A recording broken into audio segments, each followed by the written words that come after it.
I am a high school math teacher, and we were creating a schedule for next year and divvying up workloads.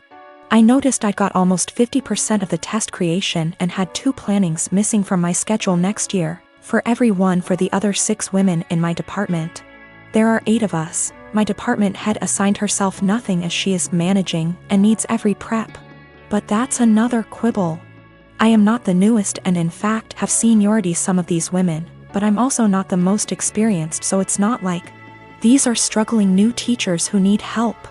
So, I asked why it was divided this way. I was told, well, Ms. Millie is pregnant and the rest of us have families. If you have to stay late, it's no big deal. I can go to my principal and deal with it that way. What they've done actually breaks the union contract. But I really was offended by this. I tried to explain my offense, and they literally stared at me gobsmacked. I actually want to know how to discuss this with them. These are all women who I have previously gotten along with and liked.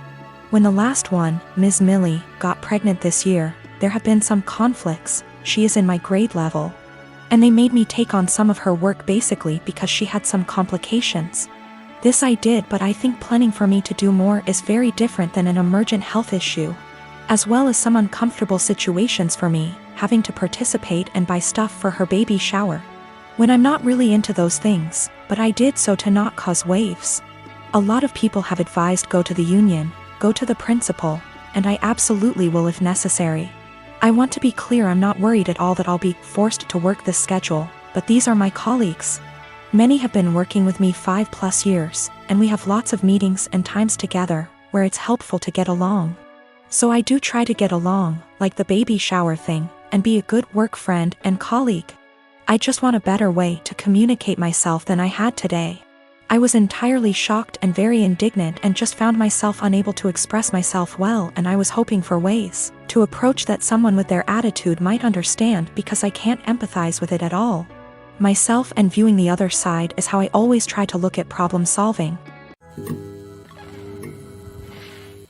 My cousin Amy has twins and has a nasty habit of dumping them onto relatives to babysit for the entire day without any warning or regard for their time. I have a very strained relationship with her, but because my mom's side of the family demands that we all remain close-knit, so I have no choice to tolerate her. When she initially gave birth to them, she teased me that I'll have to take on babysitting duty from now on. I'm no good with kids, so I remarked to her that if I ever have them, I'll train them, not babysit. She brushed me off. The kids now are hella destructive and loud, pulling out stuffing inside furniture, holes inside walls, smashing anything glass and porcelain, screaming louder than a fire alarm. You name it. When it was my first turn to deal with them, I immediately walked with them to the store and grabbed the biggest bag of M&Ms I could find and trained them so that every time they follow my orders and behave, they get one. If they misbehave, I get one. Soon enough, every time the kids were dumped on me, they went with my guidelines and behaved. Whenever I say sit, they sit at the table. When I say stay, they don't leave that spot, etc. 2 days ago there was a party planned with the whole extended family. I know, pandemic. Didn't want to, but mom insisted, and I grabbed the M&Ms since the twins were there. Arrived, twins were being so destructive, an entire tray of food was spilled. That all the adults had enough and yelled at Amy to control them. She vomited the same excuse of them just being kids and they'll grow out of it eventually. I shouted the twins' names and shook my M&Ms bag. They came running over to me and I popped 6 pieces into my mouth for their misbehavior. I told them to go clean up the mess or no candy all night. They do so. Halfway through the party, every time something similar came up or they just weren't behaving, I was the one able to calm them down. When Amy saw what I was doing, she got angry and started yelling at me about how her children aren't animals and that I shouldn't be giving them so much candy anyway. I told her that I'm their aunt, not their parent. Why am I the one disciplining them? Isn't that her job? She screamed the same argument at me, and since she's their mother, to stop giving them candy. One of the twins overheard and went apes hit.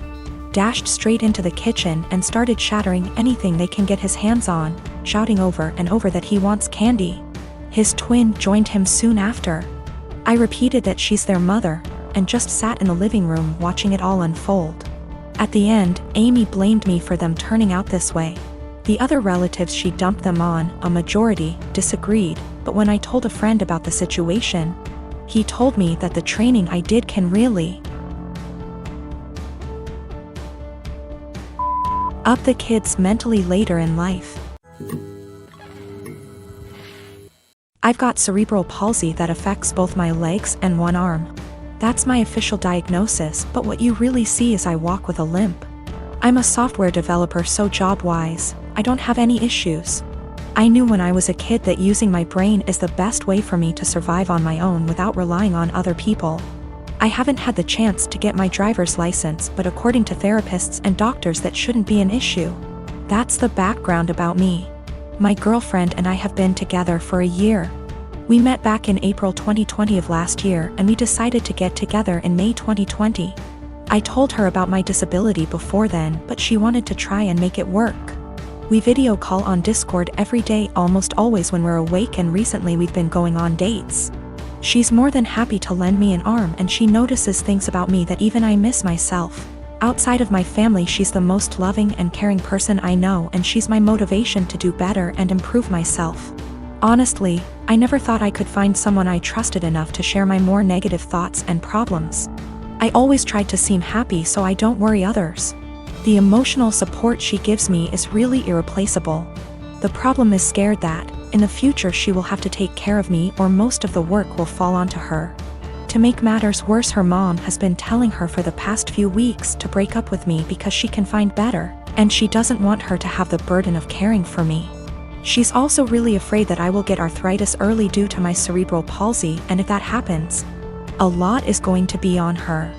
I've tried doing things like stretches and exercises to maintain and improve my muscle tone, but she is still afraid I'll get worse. I'm an introvert, I don't know a lot of people, and honestly, I don't even know the options I've got to look at. I want to prove that I can be independent, and that if things do go wrong, it won't just be on her. I'm in Ontario, Canada. Are there things I can look into and do to assist with my disability, or things I can look into so if things do go wrong, I won't be a burden on her? I'm at the end of my wits. I've never really hated my disability, but I've always kept myself going by tempering my expectations and thinking, my disability is going to make it really hard to find someone, and she's the first person to make me feel like, yeah, it doesn't matter.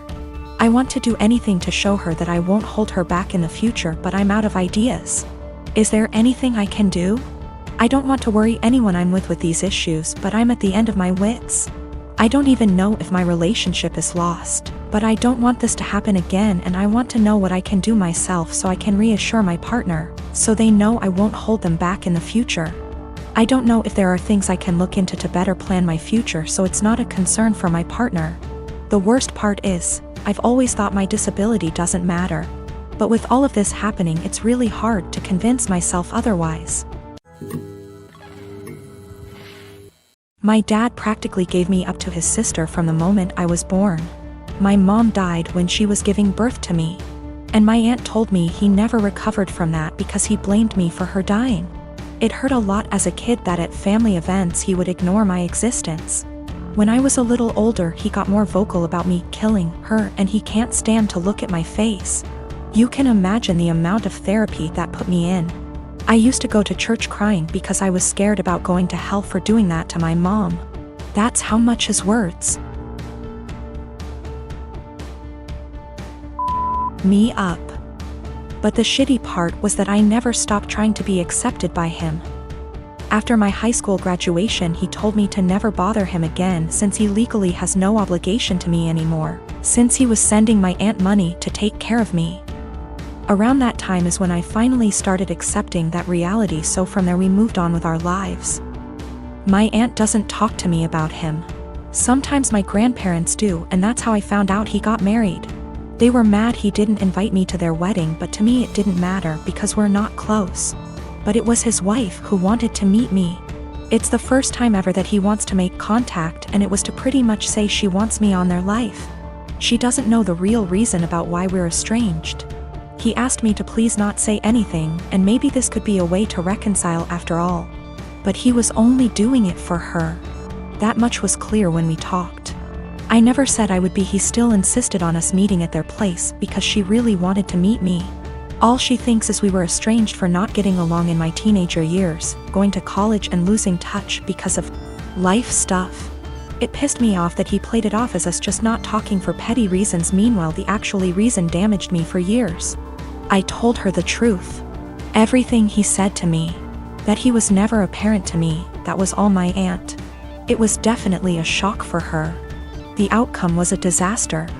Everyone has heard about this now. My grandmas in particular told me she understands my anger.